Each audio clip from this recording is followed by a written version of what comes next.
अरे बेटा, एक किसकी मैयत जा रही है बेटा? जा बाबा भक्ति भजन करा, ई लेके का करबा कि केकर मैयत जात।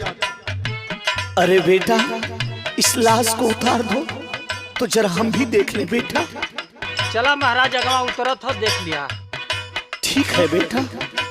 जेके देखे के ओकर पता है ना, दू लड़का दोनों अपने मान आई जोगी जती आओ तू लाश का मुंह देखे।